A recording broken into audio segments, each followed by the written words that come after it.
Democracy is the cradle of freedoms, but these freedoms are being diminished by fundamentalism, majoritarianism, and general intolerance.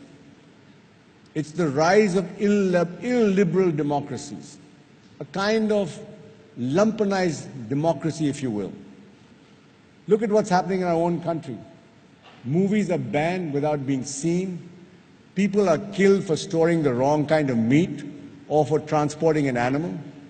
History is being rewritten to demean national treasures, while roads are being renamed because they glorify evil empires. And statues are being brought down because they are identified with another ideology. The media is constantly threatened with violence by all kinds of groups. We have become a republic of the offended, just waiting for someone to affront us and make a cause célèbre out of it. When there's silence or inaction, bigotry gets emboldened. Reasoned debate is descending into cacophony, even in Parliament. And I'm sure Mrs. Gandhi has something to say about this, and I look forward to that. In the highest temple of justice, the Supreme Court, judges are openly squabbling with each other. Bureaucrats and law enforcement officers are being assaulted by politicians. And the bureaucracy seems to exist to serve itself and not the people. When all this happens, you know democracy is in peril.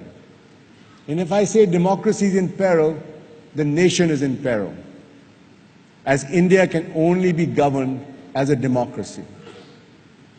The third paradox is the rise of the maximum leader. One would think under a strong leader, society would be more unified, we would all have a far more peaceful existence. The opposite has happened. Societies are far more riven with strife than they were before.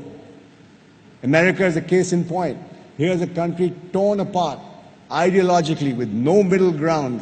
The result is constant friction and perennial conflict. Tomorrow night, we have Mrs. Hillary Rodham Clinton.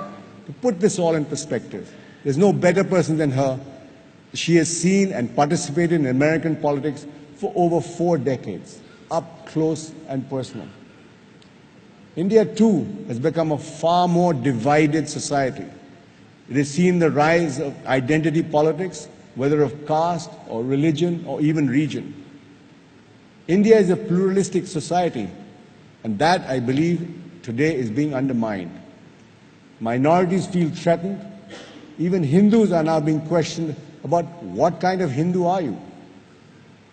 Soon, India's democratic credentials will be severely tested with the Babri Masjid verdict. The fourth paradox is that despite the rising prosperity, the great divide exists. While countries have become more prosperous with economic growth spurred by globalization and innovation, the rich have got richer and the poor poorer. Inequalities have grown across the world, and India is one of the countries where inequality is the highest. The top 1% owns 58% of the wealth in this country. And more importantly, it also captures 70% of the new wealth created. With widespread farmer distress and pervasive joblessness, this is a time bomb ticking in our backyard. And the alienated will only be enraged further when they see banks being looted by the rich with impunity. Prime Minister Narendra Modi has understood this well. Many of his schemes launched by him are targeting this paradox. The challenge, of course, is to have equity with growth while not punishing the wealth creators. Yet the oft-repeated question of India, are we heading from a demographic disaster or are we going to reap a demographic dividend, still hangs in the balance. You'll hear much about this, about banks and this in the conclave. The fifth and final paradox is the rise of global digital giants.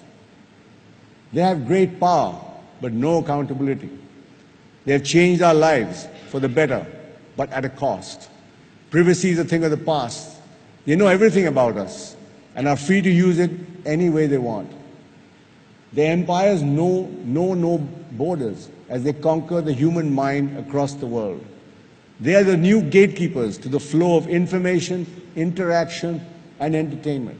The big four, Google, Facebook, Amazon, and Apple, are together valued at almost $3 trillion. That's as much as the Indian economy. Social media, too, is a double-edged sword. It can be used for evil or good. It gives everyone the freedom to express an opinion that is threatened, which is threatened now by organizations that use troll armies to denigrate those who disagree with them. But it allows for greater social activism with the Me Too and Time's Up movements, exposing those who wear the cloak of civility for the barbarian and expose them for the barbarians they actually are. The other irony is that with Google, we live in a time when the world's knowledge is at our fingertips and the truth is easily verifiable. But the truth is constantly on trial.